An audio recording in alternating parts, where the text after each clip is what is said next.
자, 읽어드린 본문의 말씀을 통하여서 그분을 모욕하지 말라 혹은 모독하지 말라 이런 제목으로 말씀을 전해드리겠습니다. 예수님이 십자가에 못 박혀 죽으실 때 빌라도 총독이 그 예수님 위에다가 십자가 위에 이런 죄명을 썼습니다. 히브리어, 로마, 헬라어로 썼어요. 유대인의 왕 이렇게 썼습니다. 그러자 그것을 보고 대제사장들이 빌라도 총독에게 찾아와서 강력히 요청을 합니다. 그렇게 유대인의 왕이라고 쓰지 말고 자칭 유대인의 왕 이렇게 써주시오 그랬어요.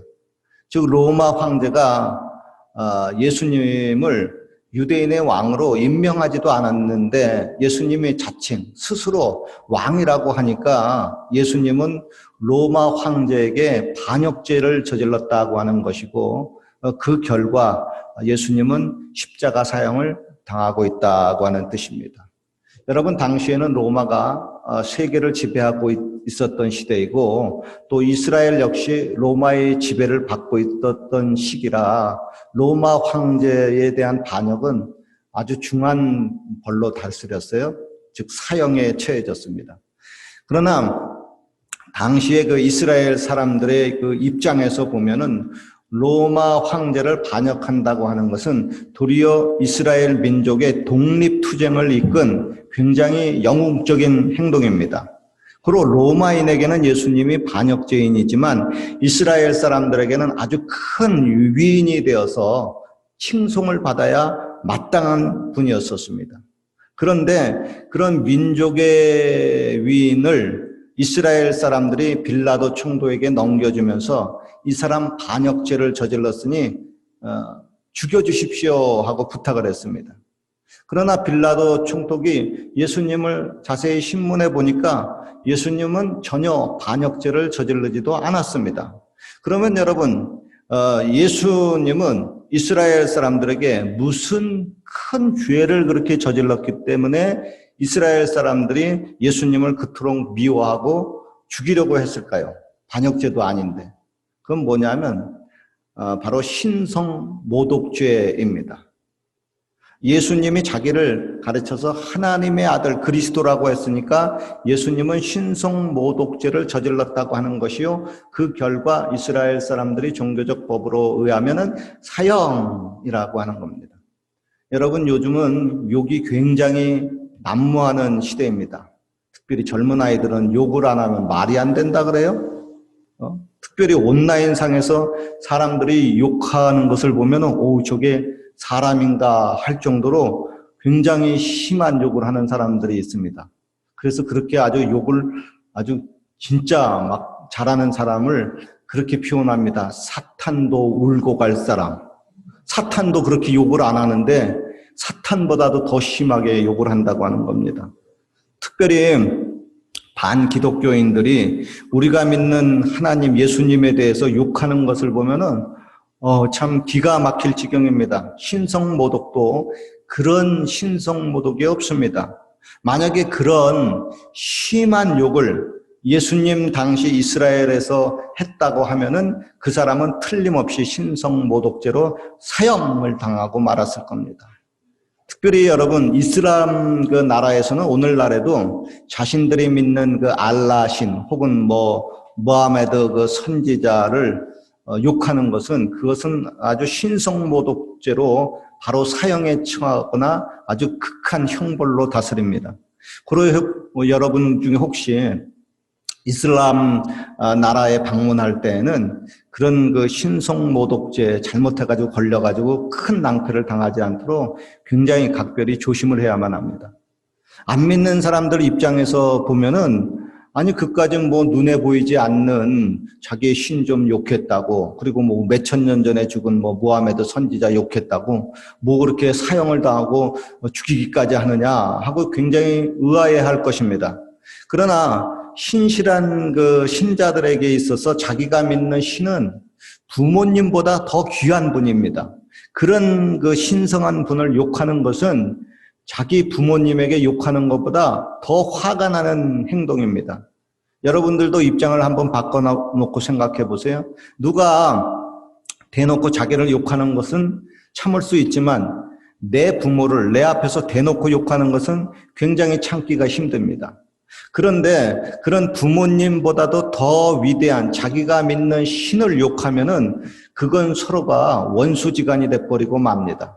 그래서 성경에 보면은 그런 경우가 있어요. 자기를 낳아준 부모를 경홀히 여기는 자는 저주를 받으리라. 그리고 부모를 저주하는 자는 반드시 죽여라. 이렇게 얘기했어요. 여러분, 왜 자녀가 자기 부모를 가볍게 여기고 자기 부모에게 막말을 할까요? 물론 부모가 뭐 만만해서 그런 것도 있겠죠. 그리고 자녀의 경우 몹시 화가 난 상태일 경우에 부모에게 그렇게 가볍게 여기고 막말을 하는 경우도 있을 겁니다. 어쩌면 부모가 자녀에게 아주 큰 잘못을 했을 수도 있습니다. 그렇다고 자기를 낳아준 부모를 경멸하고 모독하는 것은 그것은 상당히 큰 죄에 속합니다. 제가 자녀였을 때는 저도 이게 큰 죄인 줄을 잘 몰랐어요. 그러다가 제가 부모가 되어서 이게 상당히 큰 죄였구나 하고 깨닫게 됩니다. 그래서 자녀와 부모가 다투는 중에 그 부모가 자녀에게 이런 말을 종종 합니다. 애야, 너도 자식 새끼 낳고 키워봐라. 너도 부모 마음 알 거다. 자식일 때에는 부모의 마음을 모르다가 자기도 자식을 낳고 부모의 입장이 되면 그때 부모의 마음은 안다고 하는 겁니다. 여러분, 성경은 신성 모독죄가 사형에 해당된다고 하듯이 부모 모독죄도 사형으로 취급하고 있습니다. 구약 성경에 그래요. 물론 모독죄, 다른 말로 이제 모욕죄는 종류가 참 많습니다. 뭐 국가 모욕죄, 뭐 사이버, 그러니까 온라인 공간상에서 사이버 모독죄, 개인 모독죄, 상간, 높은 사람 모독죄, 혹은 죽은 사람 모독죄, 사자 명예훼손, 뭐 이런 모독죄 있습니다. 그런데 그런 모독죄, 모욕죄의 경우는 오늘날 대부분의 경우 그렇게 형량이 크지 않습니다. 뭐 사형까지 당할 정도는 절대 아닙니다. 그러면 부모 모독죄의 경우는 어떤가요? 물론 오늘날도 어떤 자녀가 이제 부모를 욕하고 모욕했다고 해서 그 부모가 자기 자녀를 법정에 고소하지 않습니다. 얘 나한테 모욕죄를 저질렀어요 하고 법정에 고소하지 않아요. 그것은 누워서 침 뱉기이기 때문입니다.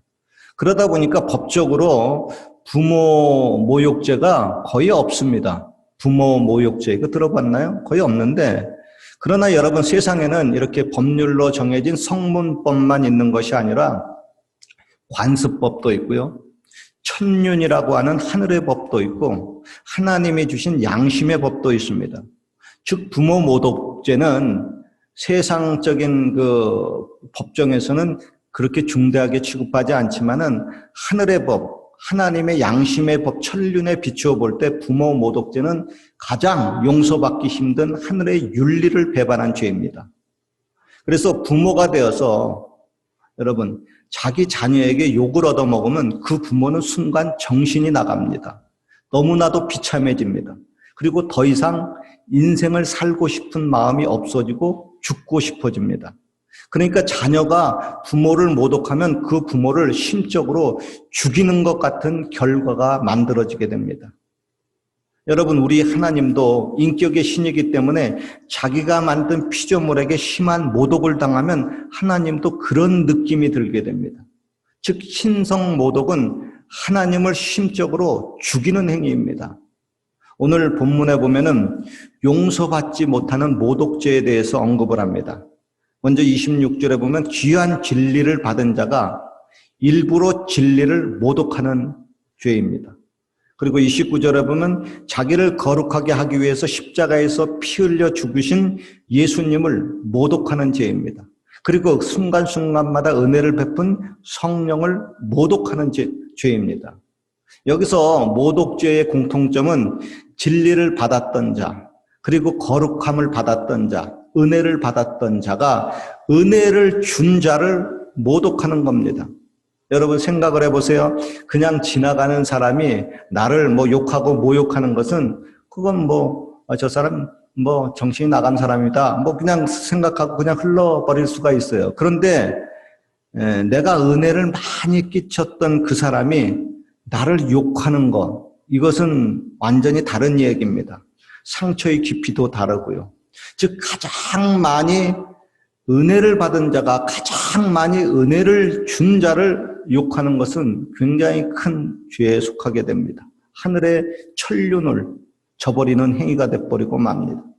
히브리서 6장 4절로 6절에도 말씀합니다. 한 번 비춤을 얻고 하늘의 은사를 맛보고 성령에 참여한 바 되고 하나님의 선한 말씀과 내세의 능력을 맛보고도 타락한 자들은 다시 새롭게 하여 회개할 수 없나니 이는 그들이 하나님의 아들을 다시 십자가에 못 박아 현저히 욕을 보임이라 그랬습니다.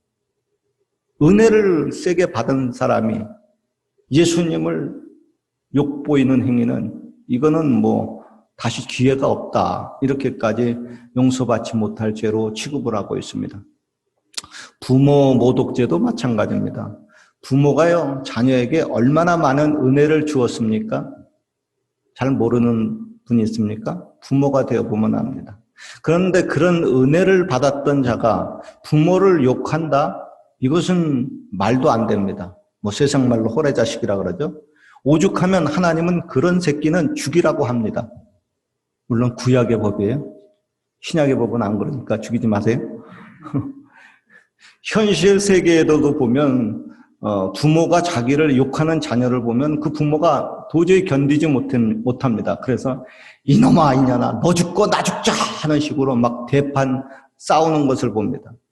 그러나 여러분 이때 우리 믿는 부모들은 영적 세계를 알아야 합니다. 누가 내 자녀에게 부모를 욕하는 마음을 주고 누가 내 자녀에게 부모를 모독하는 말을 주었을까요? 바로 사탄이라고도 하는 이 마귀입니다. 마귀는 항상 그런 식으로 부모와 자녀를 이간하고 가정의 행복을 깨려고 합니다. 그리고 우리 자녀들이 그런 행동과 말을 할 때 부모님들은 너무 놀라지 마십시오. 너무 비참해하지도 마십시오. 오히려 자녀들을 더욱 불쌍히 여기고 그런 자녀를 위해서 더욱 간절히 기도해야만 합니다. 요한계시록 13장에 보면요, 적그리스도를 상징하는 한 짐승이 바다에서 나옵니다. 근데 그 모습을 이렇게 보니까 머리가 7개고 뿔이 10이에요. 그리고 그 머리들에는 무슨 이름이 있어요? 신성모독하는 참남된 이름들이 있더라 그랬어요. 그죠? 그럼 머리마다 10개가 있는데 이게 다 하나님을 욕하는 거예요. 신성을 모독하는 거예요. 열 머리가. 그리고 그 짐승이 신성을 모독하는 입을 받았더라 그랬어요. 신성 모독하는 입을 받았어요. 그래서 입 벌리면은 모독을 하는 거예요. 하나님을 모독하는 거예요. 그래서 적그리스도의 그 특징 중 하나는 뭐냐면은 하나님을 모독하는 것입니다. 피조물에게 가장 존경을 받아야 할 창조주 하나님을 피조물이 모독을 한다고 하는 것은 하나님의 창조의 질서, 창조의 목적과 완전히 반대가 되는 행위입니다. 하나님이 여러분 피조물을 지었을 때, 저와 여러분을 지었을 때 그 피조물, 인간이 하나님을 찬양하고 하나님을 영광을 돌리도록 그렇게 만들었습니다. 그런데 피조물이 하나님께 찬양을 돌리고 영광을 돌리지는 못할지언정 하나님을 욕하고 모독한다고 하는 것은 이것은 하나님과 스스로 원수가 되겠다고 하는 것이고 하나님의 창조의 질서를 깨트리고 정면 도전하는 행위입니다. 그런데 그렇게 짐승에게, 적그리스도에게 하나님을 모독하는 입을, 큰 입을 준 자가 누구입니까? 성경에 보니까 바로 용이라고도 하는 사탄 마귀가 그런 신성 모독하는 입을 주었다고 그랬습니다. 즉 마귀가 하는 짓은 하나님의 피조물이 하나님을 욕하고 모독하게 해서 그 피조물과 하나님과 원수가 되게 하려고 하는 겁니다. 욥기에서도 보면은요, 욥이 하나님을 잘 믿었어요. 그런데 사탄이 욥을 죄짓게 만듭니다. 하나님께 이렇게 고자질을 해요. 에이 하나님이 욥에게 복을 주니까 욥이 그렇게 하나님을 잘 섬기는 거지, 하나님이 손을 들어가지고 욥의 소유물을 다 쳐버리고 욥의 소유물을 다 뺏어서 가버리십시오. 그러면 틀림없이 욥이 주를 향해서 욕을 하리이다 그랬어요. 욕을 하리이다. 그러나 욥이 재산을 다 잃고 자기 자녀를 다 잃었어도 하나님을 욕하지 않았습니다. 그러자 사탄이 다시 하나님께 와서 참소합니다. 에이 하나님, 이제는 당신이 손을 펴서 욥의 살과 뼈를 한번 쳐보십시오. 그러면 틀림없이 욥이 하나님을 욕하리이다 그랬어요. 그러나 욥이 욕하고 좀 비슷한데, 욥이라는 사람이 머리부터 발끝까지 악창이 들어 큰 고통 중에서도 하나님을 욕하고 모독하지 않았습니다. 그러니까 사탄의 이 계획이 빗나간 거예요. 그러니까 이제 옆에서 욥의 와이프가 이런 요상한 말을 합니다. 당신이 자기의 온전함을 굳게 지키느뇨 하나님을 욕하고 죽어라 그랬습니다. 보십시오.